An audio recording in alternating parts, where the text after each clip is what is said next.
2016 সালের 5 ফেব্রুয়ারি দিনটি আর 10টা সাধারণ দিনের মতো করে শুরু হলেও এই দিনেই অবিশ্বাস্য এক সাইবার হ্যাকিংয়ের শিকার হয় বাংলাদেশ।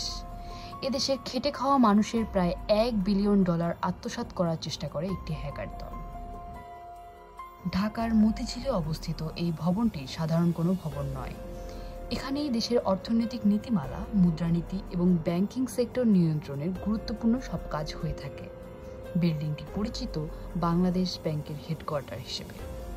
এই প্রিন্টারটির অবস্থান ভবনটির 10 তলার সবচেয়ে গোপনীয় কক্ষে, যে কক্ষের কম্পিউটার থেকে প্রতিদিন পৃথিবীর নানা প্রান্তে $1 মিলিয়ন লেনদেন হয়, আর সেই লেনদেনের রিসিপ্ট বের হয়ে আসে এই প্রিন্টার থেকে।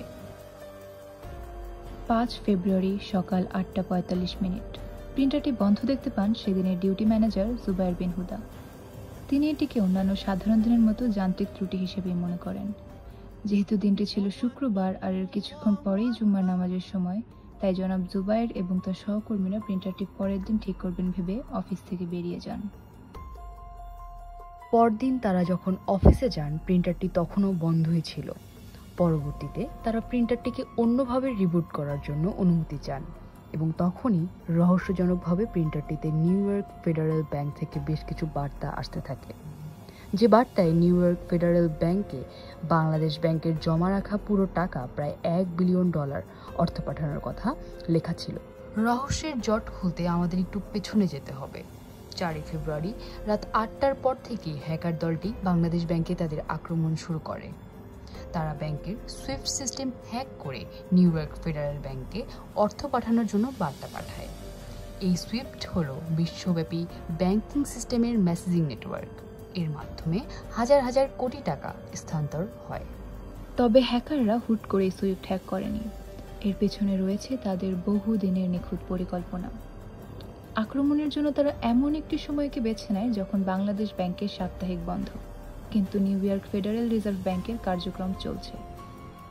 নিউ ইয়র্কের ফেডারেল রিজার্ভ ব্যাংক থেকে প্রায় $951 মিলিয়ন যেতে থাকে ফিলিপাইনে। হ্যাকারদের পরিকল্পনা এতটাই নিখুঁত ছিল যে বাংলাদেশ ব্যাংক যখন সবকিছু বুঝে ওঠার পর ফিলিপাইনের কাছে সাহায্য চাইবে, তখন ফিলিপাইনের লুনার নিউ ইয়ারের ছুটির সময়, যার ফলে সেখানকার সব ব্যাংক বন্ধ। সবকিছু মিলিয়ে 5 দিন সময় পায় হ্যাকাররা। ফিলিপাইনের যেসব অ্যাকাউন্টে নিউ ইয়র্ক ফেডারেল ব্যাংক থেকে টাকা আসছিল, সেই ব্যাংক অ্যাকাউন্টগুলোর অবস্থান ছিল ফিলিপাইনের জুপিটার স্ট্রিটের ম্যানিলা শাখায়। এই জুপিটার নিয়ে ঘটে যায় সবচেয়ে কাকতালীয় ঘটনা। নিউ ইয়র্ক ফেডারেল ব্যাংক থেকে তখন অর্থ পাঠানো শুরু হয়ে গিয়েছে, কিন্তু কিছুক্ষণের মাথায় থেমে যায় লেনদেনটি। কারণ জুপিটার একটি নিষিদ্ধ ইরানি জাহাজের নাম হিসেবে নিউ ইয়র্ক ফেডারেল ব্যাংকের তথ্য ভাণ্ডারে ছিল। ব্যাংকটির অটোমেটেড কম্পিউটার ফিলিপাইনে যাওয়া ট্রানজ্যাকশনে যখন জুপিটার শব্দ দেখতে পায়, তখন নিজে থেকে লেনদেনটি বন্ধ করে দিয়ে রেড অ্যালার্ম বাজাতে শুরু করে। আর এই একটি শব্দের জন্য হ্যাকারদের হাতের মুঠো থেকে বেরিয়ে যায় শত শত $মিলিয়ন। এই অ্যালার্মে সতর্ক হয়ে নিউ ইয়র্ক ফেডারেল ব্যাংকের কর্মকর্তারা 30টি ট্রানজ্যাকশন বন্ধ করে দেন। ইতোমধ্যেই 5টি ট্রানজ্যাকশন সফল হয়েছিল। অল্পের জন্য বেঁচে যায় বাংলাদেশ ব্যাংকের প্রায় $851 মিলিয়ন। তবে নিউ ইয়র্ক ফেডারেল ব্যাংক বিষয়টি বুঝতে পারার আগেই প্রায় $100 মিলিয়ন চলে যায় হ্যাকারদের দখলে। হ্যাকাররা শ্রীলঙ্কায় পাঠায় $20 মিলিয়ন, যা পরে ফিরিয়ে আনা সম্ভব হয়েছিল, কিন্তু ফিলিপাইনে পাঠানো $81 মিলিয়ন আজ অবধি ফিরে পাওয়া যায়নি। এই ঘটনার 1 বছর আগে হ্যাকাররা বাংলাদেশ ব্যাংকের কয়েকজন কর্মীর কম্পিউটারে ভুয়া ইমেল পাঠায়, যাতে ছিল চাকরির অনুরোধ।